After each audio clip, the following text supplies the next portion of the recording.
Bueno, yo le aprecio mucho al doctor Germán Fajardo Dolci, director de la Facultad de Medicina de la UNAM, de nuestra Facultad de Medicina de la UNAM, y vicepresidente de la Academia Nacional de Medicina.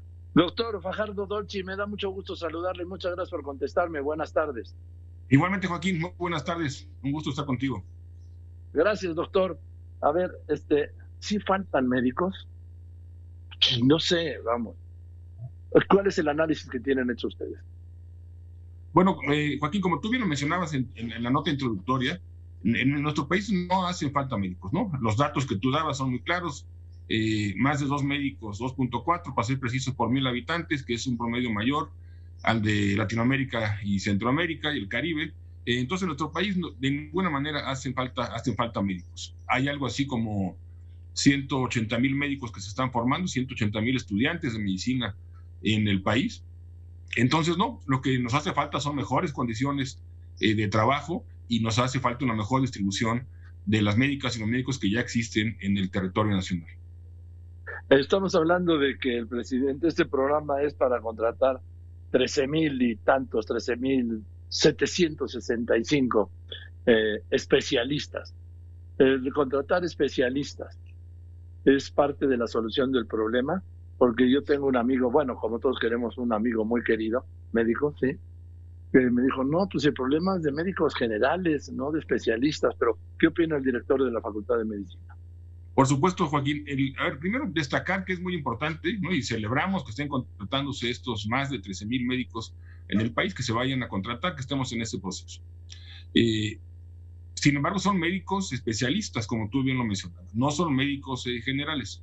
Y yo creo que aquí se ha venido dando una discusión, digamos, equivocada, una falsa discusión, porque el tema de fondo debe ser el sistema de salud. Si quieren que hablemos, que se discuta, que se analice, que se proponga sobre médicos, está muy bien, pero el sistema de salud se basa, cualquier sistema de salud en el mundo, en médicos generales, en médicos familiares en todo caso. Es ahí donde tiene que fortalecerse los sistemas de salud, de la base hacia arriba. De 100 pacientes que se atienden en un día, 85 requieren a un médico general o un médico familiar. Entonces, la solución, qué bueno que lo están contratando, repito, pero la solución no está en la contratación de médicos especialistas. Hay otras cosas que hay que promover, que hay que realizar para mejorar el sistema de salud, hablando de recursos humanos. Hay mucho que hacer y no necesariamente la contratación de especialistas. Estoy viendo que los especialistas que están contratando, porque no sé si les dan plaza o no, o solo es un contrato. ¿Usted lo sabe, doctor? No lo sé si es un contrato como fue en la época COVID, digamos, ¿no? O es una plaza la que van a obtener. No está claro en la convocatoria y en todo caso, pues habría que saberlo. Yo creo que parte de las cosas que hay que ver, que analizar, Joaquín, si se quiere hablar de esto, yo creo que hay que analizar a los estudiantes de medicina, las condiciones en las que los estudiantes de medicina trabajan el día de hoy y las remuneraciones que reciben. Creo que es un tema que ha quedado de lado y no podemos dejarlo pasar en pues diría yo, en este esfuerzo que está haciendo el gobierno. Tiene que ser incluidos los estudiantes de medicina. Y me refiero particularmente a 2 momentos del estudiante de medicina. Uno, cuando hace el internado médico, que solo para poner en contexto, digamos, para nuestros radioescuchas, es el 5º año del estudiante de medicina. Cuando realiza el internado ya estuvo 5 o 6 años, dependiendo de la escuela, en los hospitales haciendo prácticas, y ahora realiza el internado. Son jornadas de trabajo de entre 60 y 70 horas a la semana. Y el salario que recibe un interno de pregrado son alrededor de 1,900 pesos. Y esto no ha aumentado en los últimos 6 años. Nosotros quisiéramos, en esta revisión que está haciendo, que fueran incluidos justamente los internos de pregrado. Y otro pues grupo importante, ganan más, doctor, los ninis, aunque el presidente por supuesto, se moleste por llamarlo así.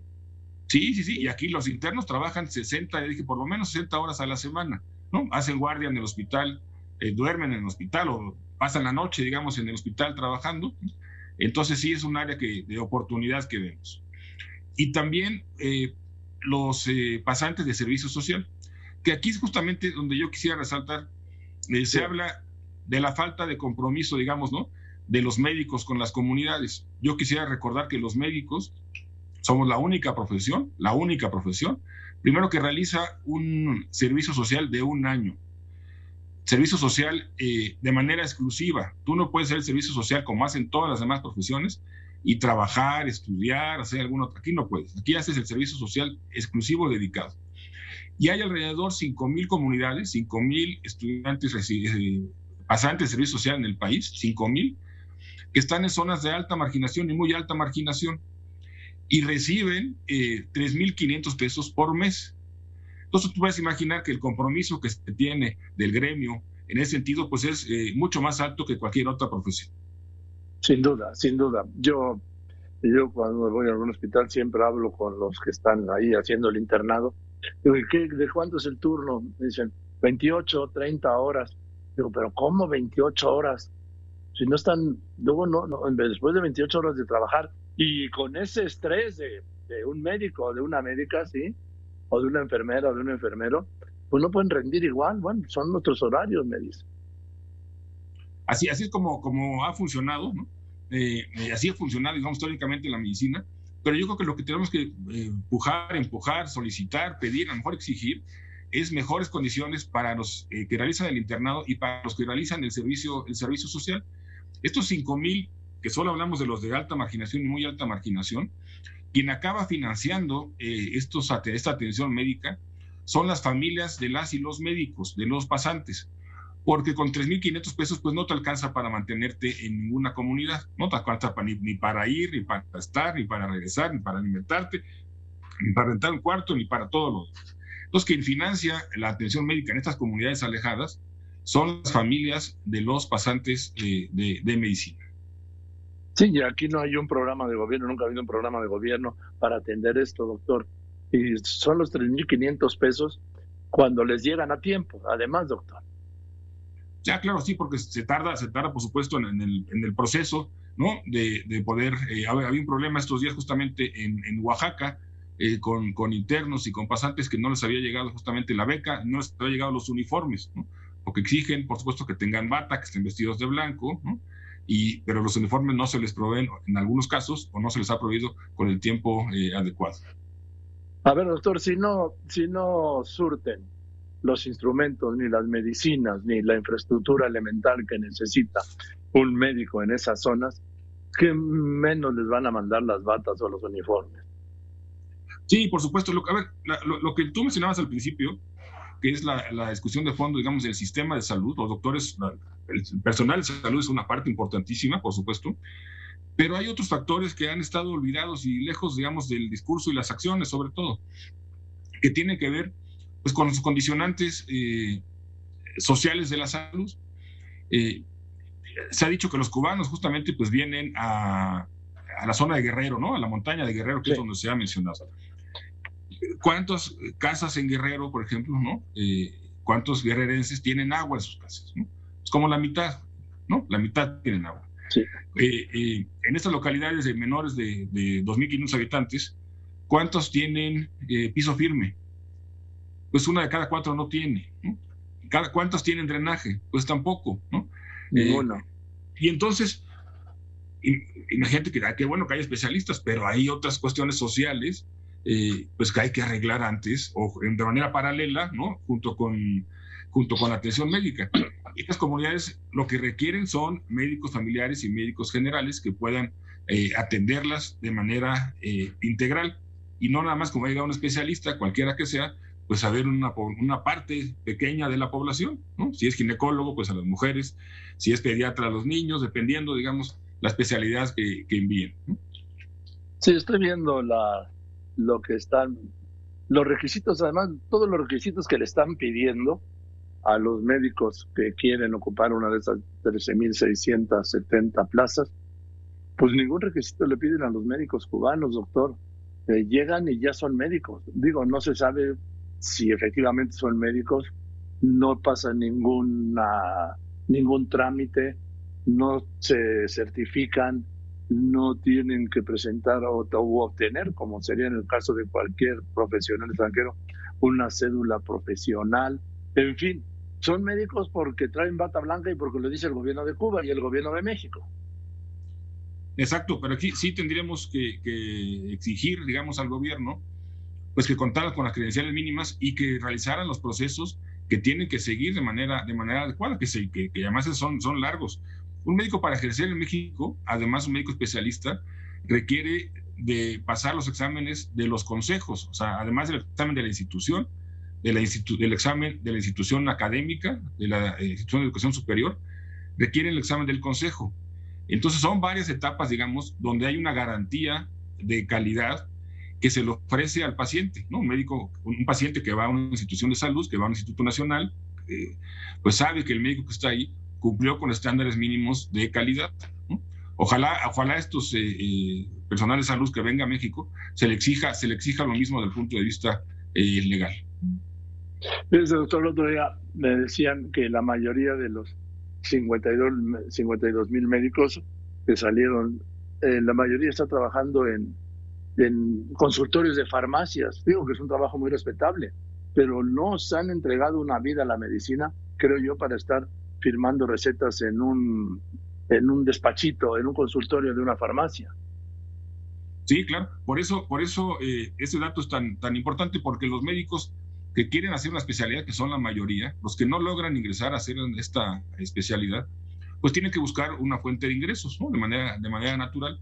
Y en el gobierno, las plazas, digamos, históricamente, y ahora es un refrendo esta convocatoria que salió, han sido históricamente para médicos especialistas.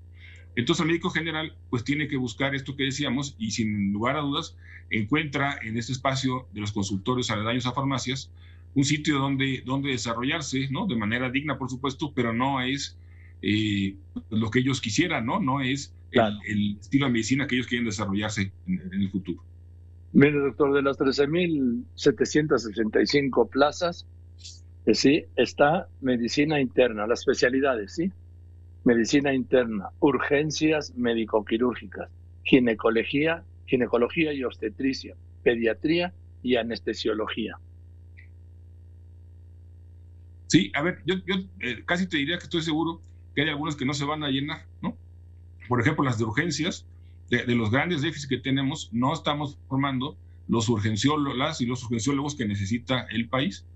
Entonces estamos dando el tratamiento antes del diagnóstico. Si cuando se aumentaron las plazas de residencias hace un par de años hubiera existido de parte del gobierno un diagnóstico preciso, un ejercicio de planeación, de decir cuántas plazas de urgenciólogos, para seguir el mismo ejemplo, necesitamos en el país, y no solo en el país, sino donde estamos en Durango, ¿no? O en Chihuahua, donde las poblaciones, las ciudades donde se requieran. Pues el ejercicio sería más fácil, digamos, y podría ser coordinado en ese sentido. Las unidades de urgencias en muchos casos del país están cubiertas por médicos generales. Entonces habría que buscar otro tipo de soluciones. Ojalá sí se puedan llenar todas estas plazas, y lo que no sabemos es, en lugares, es diferente tener un salario, digamos, en una ciudad, que tenerlo en una ciudad de menor población, en una ciudad más pequeña, con las condiciones de desarrollo social, digamos, para la médica, ¿no? O para su familia, para sus hijos, en fin, como que debe ser un programa integral de desarrollo y no solamente una plaza.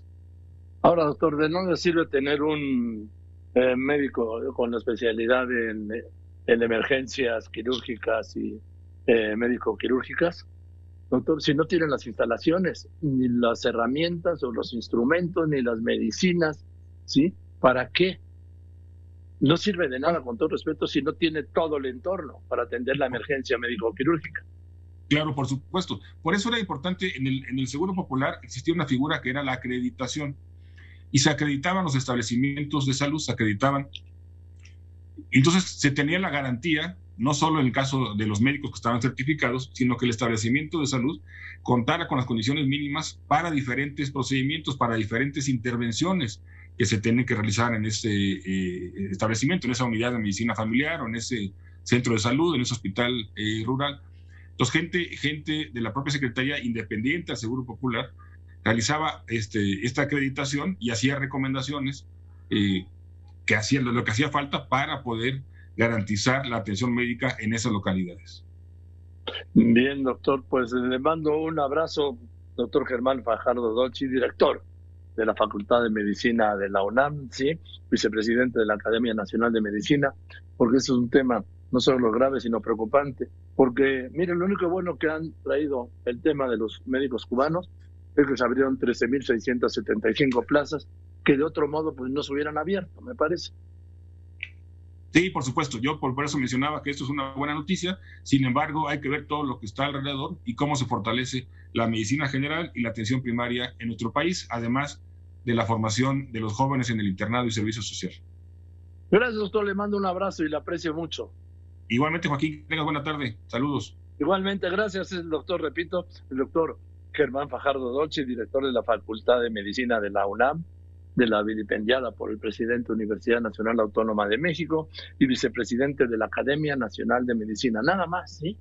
Y expresando sus objeciones.